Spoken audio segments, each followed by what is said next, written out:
Hello and welcome to episode 102 of the How to Survive podcast. My name is Chris, and joining me around the dinner table in dark and troubled times is Joe. You're looking a bit peaky there, Joe. Yeah, it seems to get worse when the sun goes down. Get worse at night. Maybe we should split up for a couple of days and just check for symptoms. This week's film is, of course, the recent release, It Comes at Night. If you haven't seen It Comes at Night, then you should go out to the cinema and watch It Comes at Night before you listen to this podcast about It Comes at Night, because we will be spoiling the film in its entirety. So yes, as always, we'll be recapping the plot in full. Then we'll be talking about what we liked and didn't like about the film, talking about what we know about the particular dangers of it or the plague or whatever you think is in the film or not. And then after that, we'll be talking about how to survive, as we always do. So let's throw on with the plot recap.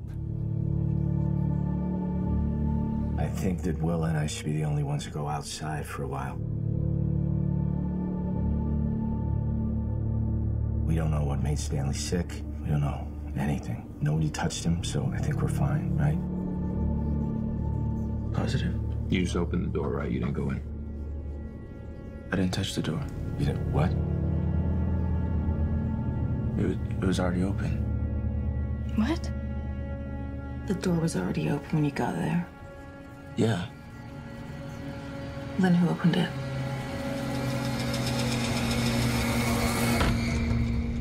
A plague of unknown origin has ravaged the human population.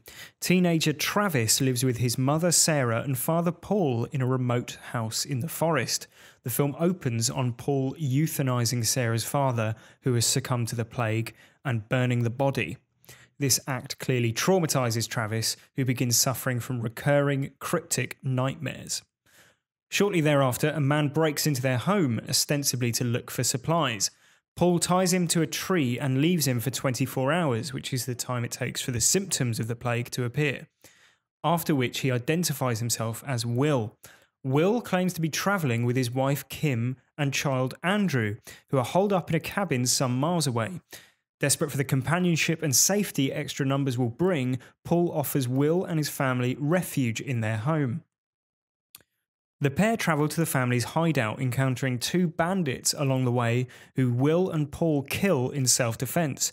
Paul fears that Will knew the men, but Will points out that he too was attacked. Despite Paul's obvious mistrust, they continue with their plan and collect Will's family. Slowly, the two families bond and form a semblance of normality, adhering to the rules of the house that they never go outside at night and always keep the single door to the house locked. Travis continues to have disturbing nightmares, including some where he finds himself outside alone at night. One day, an unseen presence in the wood spooks Stanley, the family's dog, who chases after it aggressively. Travis tries to find Stanley to no avail, and that night dreams he is following the dog's barking through the forest, rifle in hand. He wakes to find Andrew out of his bed and asleep on the floor of his grandfather's bedroom. Having returned him to his parents, he realises to his horror that the door to the outside is ajar. Strange. Most doors are, doors. Why would it transform into a lidded container? Will and Paul investigate and find Stanley, who is gravely sick. They kill and burn the dog. Once the families discover that Travis found the door ajar, they decide to split up for a few days in order to isolate each other from potential infection should anyone have caught the plague.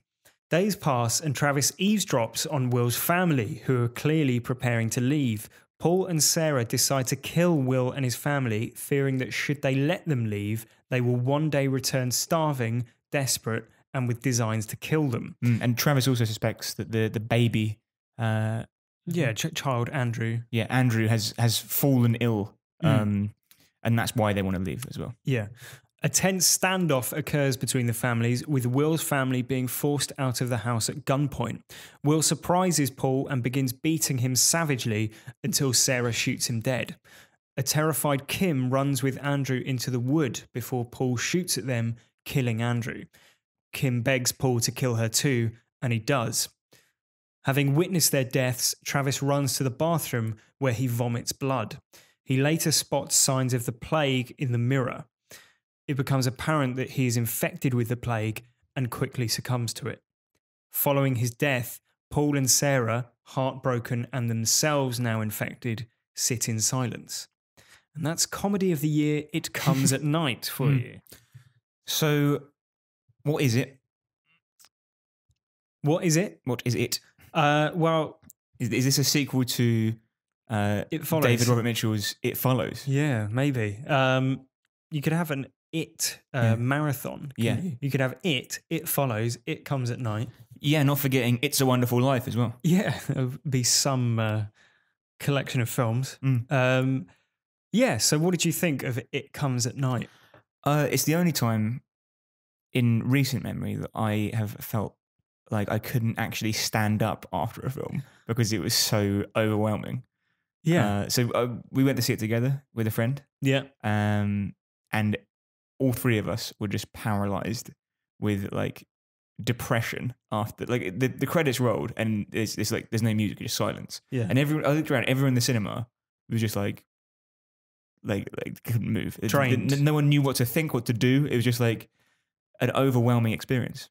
Yeah. I think drained is the right word for it. Yeah.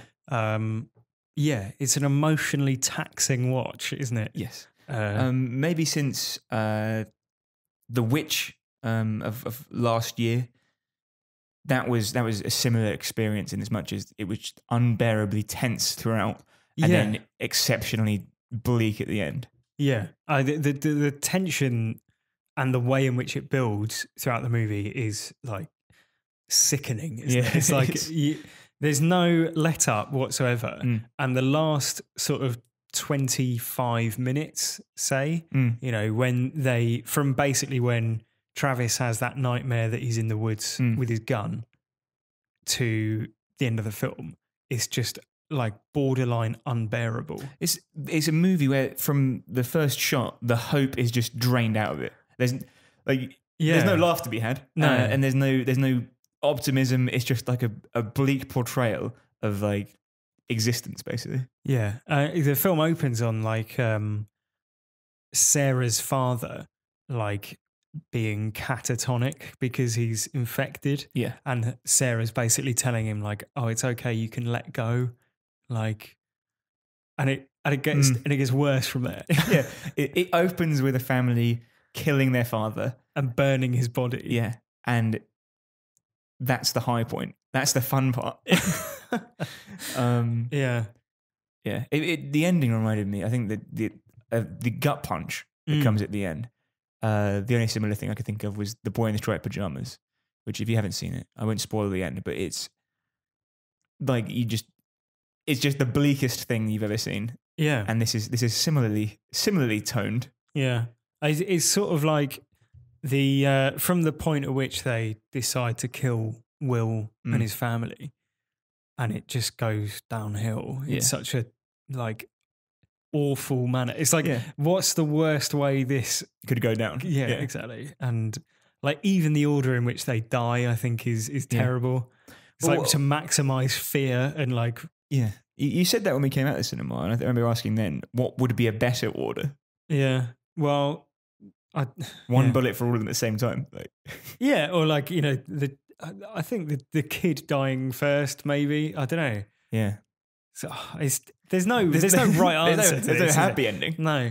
But yeah, and there's a one thing that I thought was interesting, which a lot of people have picked up on, is that Travis's nightmares, the screen contracts a little bit, so it's like narrower, and then towards the end of the film, during that standoff, the screen gets narrower and narrower until it's like a letterbox, and it's almost, I guess the meaning behind that is that. I mean, there's a lot of sort of dream. Is it real? Is it not real? Yeah. But I guess the most obvious way of interpreting that is that Travis's nightmares have become real. Right. You know, like it's bled into reality almost. Or like his nightmares are his real life is even worse than his Yeah, nightmares because yeah, it's absolutely. even narrower. But I just thought it was quite a nice stylistic touch. And it makes it doubly claustrophobic because Yeah. everything's happening when you say letterbox, you're not exaggerating. It is like half the screen. yeah. Yeah. It's 3-to-1 Yeah. ratio. Well, there you go. And like 1/3 of the screen. yeah, exactly. Yeah, and it's I think it's an interesting film, and it does share a lot of that sort of, I think, visual tone and sort of feel that The Witch had. Um, Yeah, if you haven't seen The Witch, go back and listen to our episode after watching it, of course. yeah, I think it's on Netflix, possibly on Amazon. It's not hard to come by, but it's definitely worth watching. And from the same production company as well. yeah, or distributor, I think they are. They're A24, Yeah, which whatever we're they are. Yeah. big fans of. Yeah. Green Room, of course, was them. Yeah, And your favourite film, The Bling Ring. yeah. I've never seen that film. And the dream reality divide, I think, is quite interesting in this film because you can sort of interpret it in a couple of ways, like either strictly as nightmares or that he's like sleepwalking and there's some sort of reality to what he's doing. Yeah. Particularly as if you look back on some of the things, he's chasing after his dogs barking with a gun. Yeah. And then the next thing that you see in reality is that the door to the anteroom is open and his Yes. dog is wounded Yes. there and then he's infected. Yeah. So The question is, I guess, are they dreams or are they memories yeah, or are they, actually playing out? yeah, like some sort of weird fever vision thing. Yeah. Yeah, it's pretty unpleasant from start to finish, and I don't know much more to say. It has that like sort of kill list sort of ambiguity, I think. Yeah, exactly. And, you don't really know what's going on, and it's not like anyone at the end goes, "Oh, it turns out it was Travis all along." yeah, You just have to kind of work that out for yourself. yeah. So do you think it is Travis, or it is? his nightmares? Maybe they come at night. I think it's like it's almost playing a bit of a trick on the audience by calling it that, isn't it? Because it's like it makes you obviously think that there's a monster of some kind. In many ways, there is. Yeah, well, and it's almost like it doesn't matter. It's almost like, in The Witch. Yeah. I'm going to try and talk around it, obviously, because I don't want to spoil The Witch. But whether or not the witch is actually in The Witch, or if it's just like the idea of a witch, is almost immaterial. Yeah. Because it's about Man's inhumanity to man. yeah, and like the feeling of paranoia that the idea, if you believe in a witch, the feeling of paranoia that would cause you. And it's like whether or not there's a monster or the plague is out there or whatever is almost immaterial to what happens in this film, because none of those things ever arrive. Like you're constantly waiting for the monster or the horde of plague-ridden people or whatever. And it's like none of that, you never see any of that. You never like get a confirmation as to what's caused it or whether there's a monster or anything like that. It's just the idea that there could be something is enough to drive people mad. Exactly. Yeah. And so calling it Comes at Night is almost putting you in their position because you're afraid of something that may or may not even be there. Yeah. Yeah. That's a fair point. The marketing of the film, though, does make it seem as if there's a monster. I know a lot of people were mad when they saw it, that they've been duped. They felt like they've been duped, Chris, because they were expecting a monster or someone who'd been infected by the disease to be the it that is coming at night. And that the guy tied to the tree with the hood over his head may be the infected person. Yeah. Not true, though, is it? No, I think it's a lot of sort of smoke and mirrors using sort of like shots from the nightmare scenes to make it look like more of a sort of straight up horror than it actually is. Whereas really it's like we said, it's a bit more like The Witch or Kill List or those sorts of films where it's a bit more dreamy. Yeah, like impressionistic, I guess. Yeah. But yeah, I thought it was an interesting film. Yeah. If not an enjoyable one. Like it's a good film, but I can't imagine that we'll be rushing out to watch it again and again. No, maybe not. So what did you draw from it? Because what I got a sense for, right, was that, a nice ambiguous thing like this is obviously rife with metaphor. And I like to talk about my half-formed ideas about the metaphors in movies on this podcast. Mm-hmm. And here's one of them. So Travis, obviously, he basically kills his grandfather at the beginning, or he has a hand in it. Well, he watches, doesn't he? He doesn't. All right. Semantics. Yeah. He Okay. Yeah. witnesses- He's witnessing. Yeah. He witnesses his grandfather die, who was Sure. the last of a generation. Right. And now his parents are the grandparents. They're the older generation. And it's on him now to go out into the world and build a family. Yeah. And that's what would be expected. And, it's time. He's 17. He'd be ordinarily looking forward to going to university, looking forward to moving out. Problem is, he can't. because there's a he'll die. massive plague. Yeah. No, he's interested in girls. Yeah. We see that when he's stalking the halls at night, eyeing up Kim. Yeah. There's Trying it on. that sort of really uncomfortable scene around the kitchen table where she sort of leans back Yeah. and he sort of inadvertently ends up looking at her boobs. Yeah. I don't know. It's inadvertent. I think it's, Well, it's like absolutely it's just inadvertent. sort of like. Yeah. I mean, the sad thing about it is that it's like you're in that scene seeing like a possible life that he could have had, Yeah. but that he will never have. Yeah. But so is he, I'm sure. Yeah. Yeah. So he likes girls, but that's not helpful. No. He's interested in fatherhood. He becomes a father figure, one of many, one of three to the child, Yeah. Andrew. Mm-hmm. And, he guides him, he plays with him and stuff. Colours with him and all Never have any of his own children, though, could he? Because there's a plague. that. Yeah. But I think it seemed to me the most intense episodes of his panic and his nightmares seem to come after his father kind of reminding him that he was a child. Mm. So, when he in the woods, when he's like, don't run off like that, or when he says, I think it's best if Will and I are the only ones who leave the house, basically saying that we're men and you're a child. Yeah. And then he leaves the house and infects everyone with the plague in a kind of rebellion, I guess. Yeah. Could it be seen that that's a kind of teenage rebellion that he just wants to go out on his own, make his own way in the world, but he's an idiot and gets everyone killed instead. I think there's probably a lot of like strong metaphorical ground to back that up because he's a teenage boy who is trapped in a house in a remote location with his parents by circumstance. Yeah. We went on holiday with our parents when we were a teenager. Yeah. And you think, and had to kill people and burn their bodies. Yeah, yeah. I think father-son or father-child relationships figure quite a lot into the film, don't they? Yeah. The two bandits who they kill in self-defense appear to be father and child. Yeah, because they're quite similar, yeah. Yeah. That brings me to my next point, Chris, which is about Paul, who, again, opens the film executing the final member of the older generation. Yeah. Which is an immediate reminder of the shortness of life, isn't it? Yeah. And then Will comes along, who is virile, strong, smart, handy, everything he's not, essentially, because he's, as he says, I was a history teacher before all this happened. Yeah. And there's a scene where he teaches Travis to chop wood, yeah. and he's eyeing him up thinking, Yeah, it does have the sort of tone of like, am I being replaced? Yeah, exactly. But then I think the scene where he's talking to Travis is important because he says, you're a mechanic or, handyman or whatever. And he's I'm a history teacher.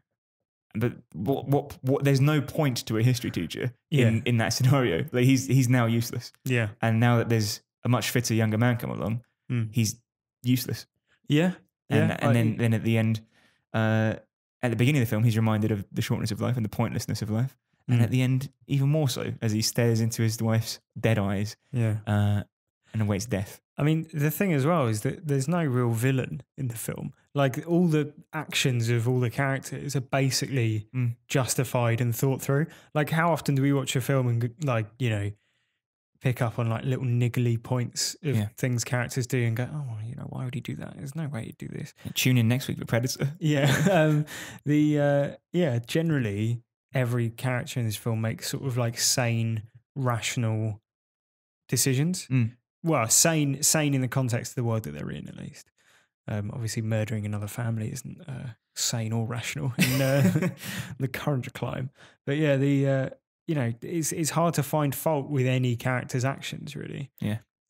Other than possibly Nightmare Travis. Yeah, Nightmare Travis is a bit of a dick. Yeah. Yeah. Maybe we'll come into why that might be when we talk about How to Survive. Right. I sense another hasty Joe Sherville research piece. Meaning?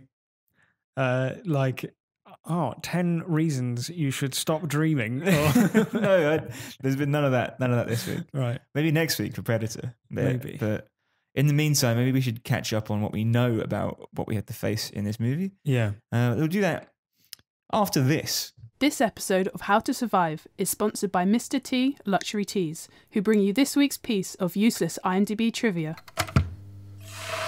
This week's film is It Comes at Night. The painting featured at the beginning of the movie is titled The Triumph of Death. That fact might not be worth knowing, but Mr. T certainly is.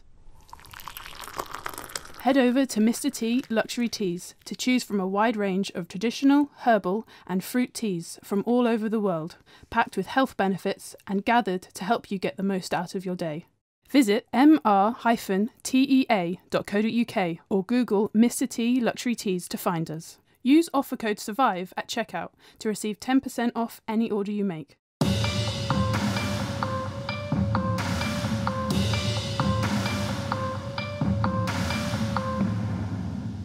So what do we know, Joe, about the plague that has ravaged the world? Reportedly, it seems to have started in the city, Will says. Which one? Yeah, well, it's, a city. Yeah, urban environment. Yeah, dense population area or whatever, and then spread. Could it be a dirty bomb? Could be. It's difficult to know, isn't it, basically? Yeah. One thing... it could be anything. I mean, you say, could it be a dirty bomb? Yeah. Yeah. Yeah, it could be God's wrath or whatever. But Will says that he and his family have moved from where they were in a place of relative safety, to look for somewhere else because they lost their water supply. Yeah. Now, they are living in, a florid environment. Yeah. They're in a forest. There must be rivers and lakes and things around. Yeah. So has it infected the general water supply? And the other thing to back this up is that they have a water purifying station in their in Paul and Sarah's house. Yeah. So maybe it's affected the water supply. Maybe that's why it spread so quickly. Quite possibly, yeah. A waterborne disease. Yeah, and could have been a bomb or whatever, chemical attack. Could have been. And then, of course, the other big threat, really, in the film is Will's family. And there's a point in particular which is, a tense moment where Paul and Will are sort of bonding over some whiskey. Yeah. And having earlier said that they were staying with his brother, Will was staying with his brother who died. He then says he's an only child. Yeah. Which he then passes off as, I meant, Kim's brother. We were staying with Kim's brother. Yeah, I call him my brother because we were so close. Yeah. And it all turns a little bit cold and frightening. So do we believe him? He also said he didn't know the bandits. That's more believable. Yeah. Because they would have done something. Yeah. But he also does kick off about Paul shooting the bandit that he's fighting. Yeah, he screams, no. Yeah. But then he says we could have got information out of it. Exactly, yeah. Yeah. It's a very finely tuned script, isn't it? To be completely ambiguous. There's no question answered. There's no question that you get a satisfying answer to. No. And obviously the big question at the end of the film, is Andrew infected? Well, again, you don't know. I would assume yes. Yeah. But that's an assumption. If you gave me your opinion, which is that he didn't, then I'd say fine. Yeah, it almost doesn't matter, does it? Like we were saying that's earlier. the point. Yeah, all these things. It doesn't matter if Will was actually a bandit. Yeah. He's still dead. Yeah, and they all still die. And I think the point of the movie is fucking don't bother. You're going to die anyway. Great. Yeah. I'm surprised they didn't put that on the poster. Because that's the opening shot is like this guy is fucked. Yeah. And the last shot is you're fucked too. So why even bother? Yeah. Which makes it hard to consider how to survive in such a movie. Yeah. So my first idea there, Chris, is just shoot Will in the head the minute you see him. Okay. Because you've set up a defensive fort, basically. Yeah. And you're keeping your family safe from intruders. And he's broken in. He's broken through the fortification. Mhm. And why not just blow his head off? Like, he doesn't. In many ways, it doesn't matter why he's there, because he could A, have the disease, and B, rob you or kill you. Yeah. What can he bring to you that you don't already have? You've got water, you've got food, and you've got the relative shelter of the house. Mm-hmm. So what's he going to give you other than more problems? Yeah. I think the reason he doesn't kill him straight away is to find out whether or not there's anyone with him. Yeah. You know, there could be 10 people outside or waiting for him to come back.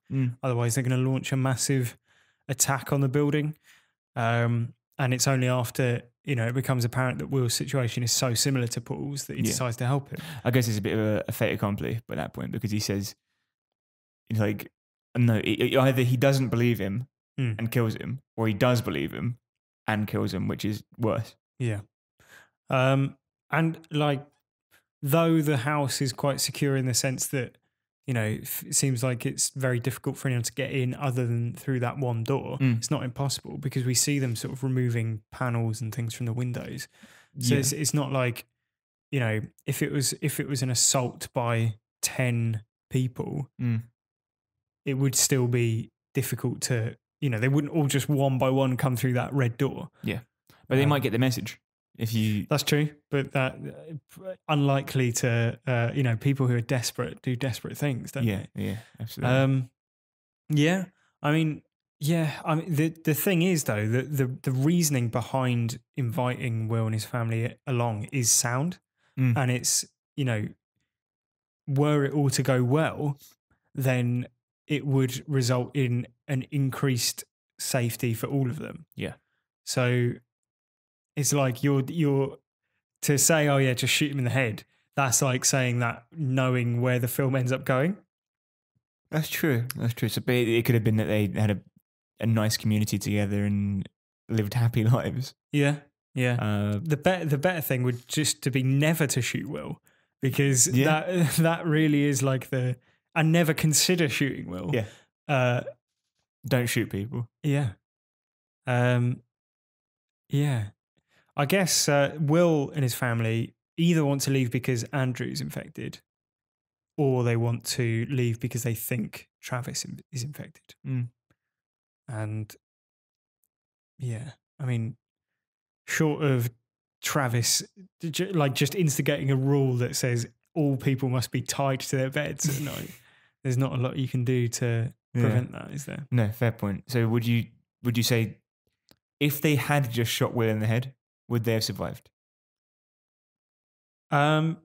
Well, Will isn't directly related to the reason why they all die. That's true. Because it's to do with Travis going out seemingly at night. Yeah.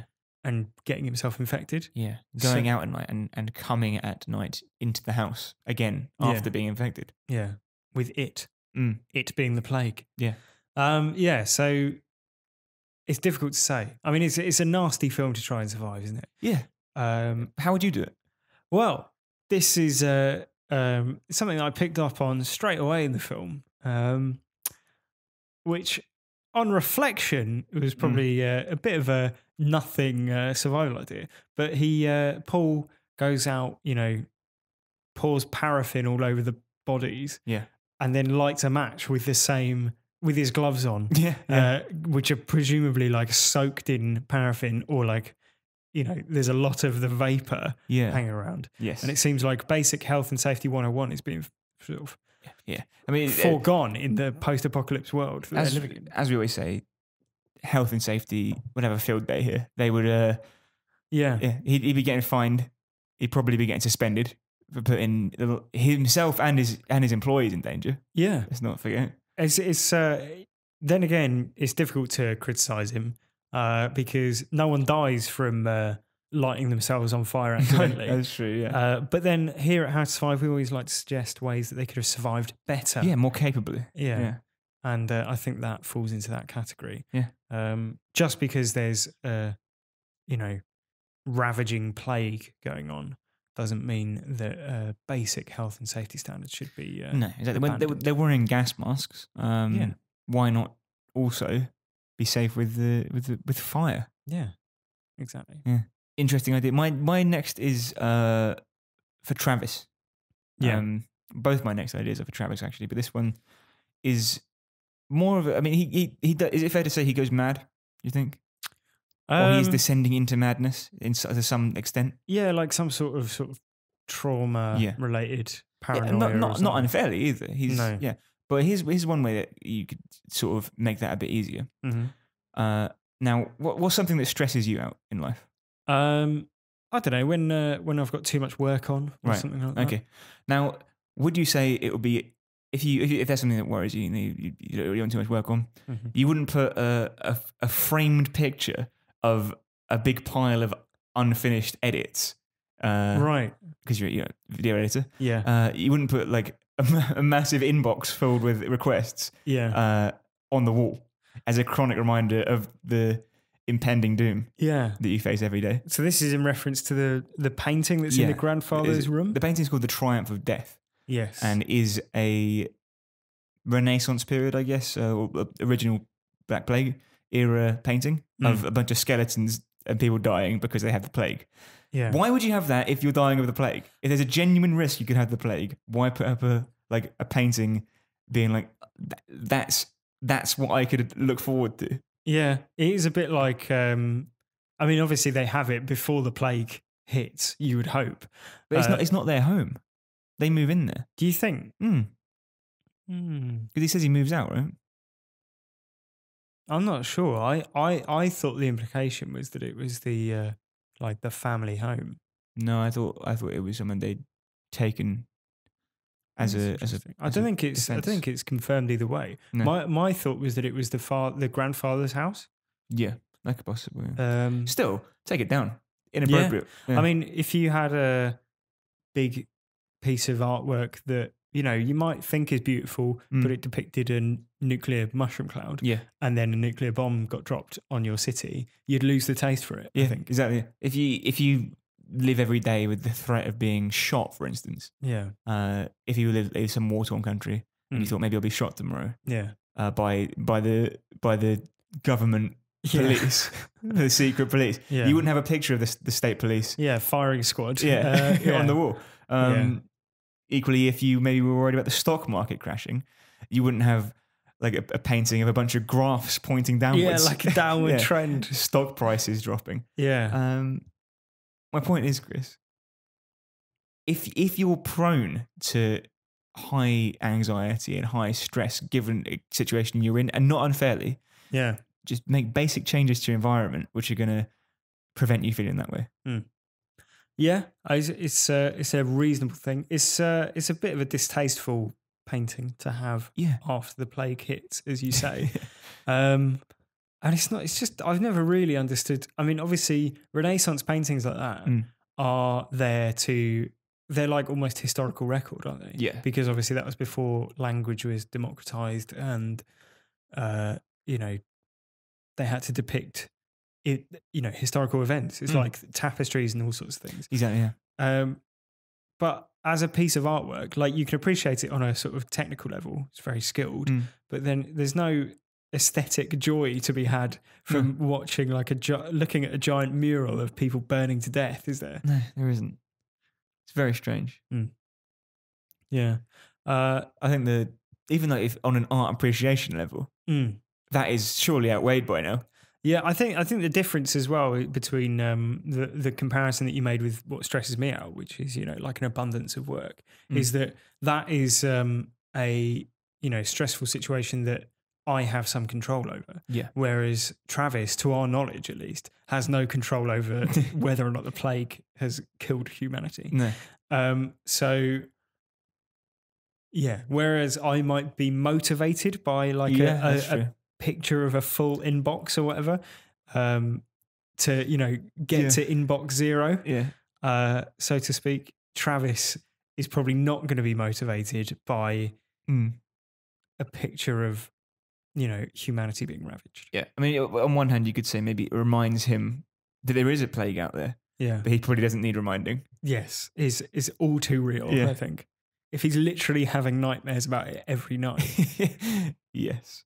So my final survival tip. Mm.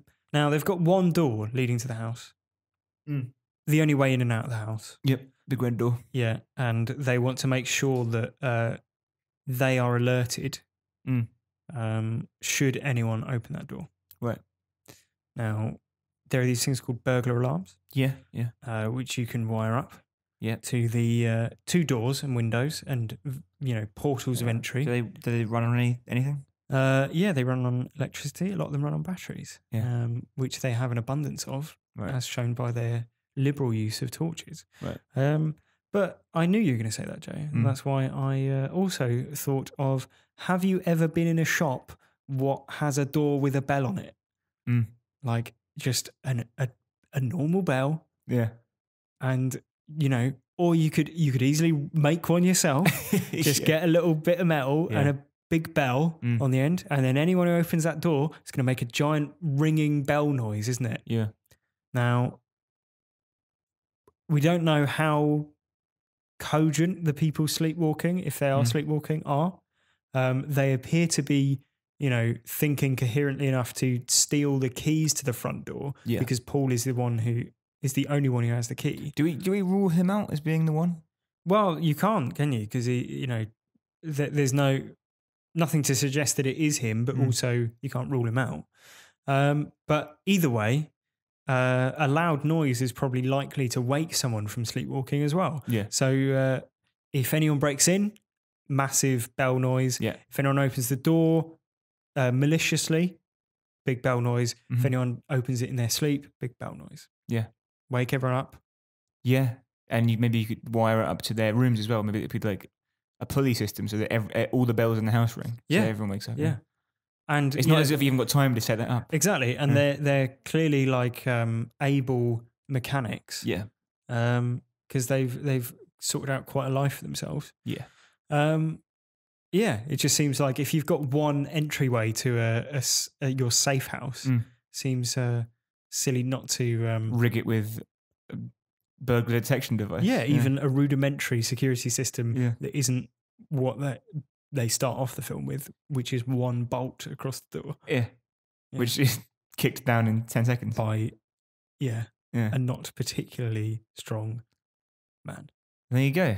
Yeah, I don't see any problem with that. I think it would have helped. Because I suppose they might not have a bell. Yeah. But as you said, you can make one out of a paint can. It's not a hard job. Yeah. Although if he was sneaking out, he'd be able to like mute the but bell. that's what I mean. How conscious of all those things are you going to be if you're sleepwalking? That's true. If you're sleepwalking, maybe he's doing it consciously. You don't know. Yeah. You don't know. Fair point. Fair point. My final tip, as I mentioned, is for Travis. Mm-hmm. Now, would it be unfair to say he has a certain pent up energy? Yeah. Yeah. He's walking around the house, staring at boobs. He's walking past his parents' room. They're having sex. He hears that. He walks past the guest room. They're having sex. Then he's going around, like I say, staring at boobs, propositioning women in the house. It would be fair to say the movie is inaptly named. Since nobody does that. Especially him. I mean, he doesn't do any of that, does he? So my advice is have a wank, and maybe that'll help.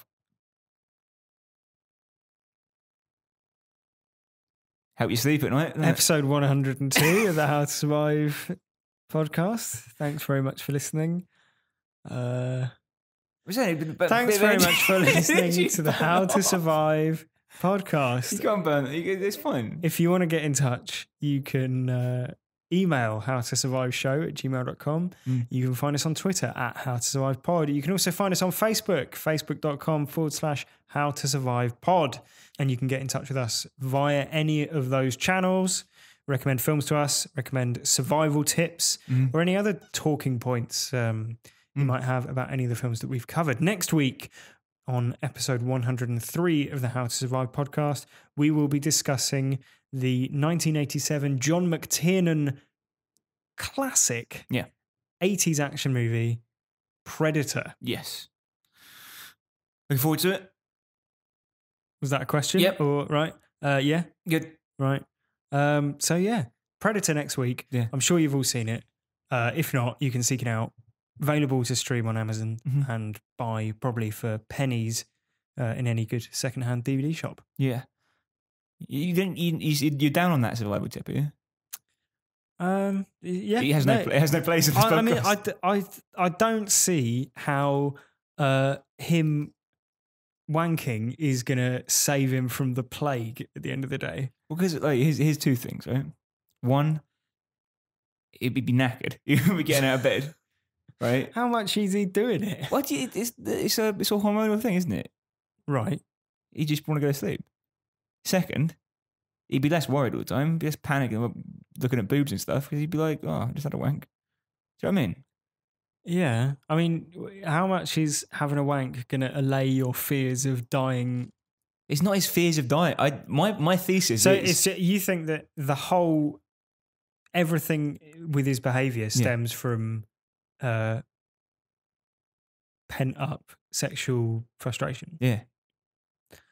Well, I mean, if that's the case, then sure, having an outlet for that would help immensely. Yeah. I mean, he might not be in the mood. That might be why he doesn't do it. Equally, not much material, and the walls are just adorned with images of the plague. Yeah.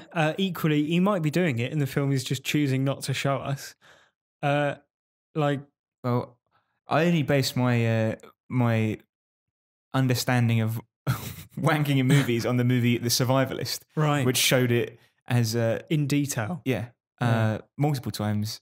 Using it as fertilizer, even, which we don't see happen in this film. Yeah, so maybe he could have a wank and then take that to his parents and say, "Look, I've got some fertilizer we can use for the crops." Yeah, great. Episode 102. See you next week. Predator next week, where Arnie could have survived by having a lovely wank. Yeah.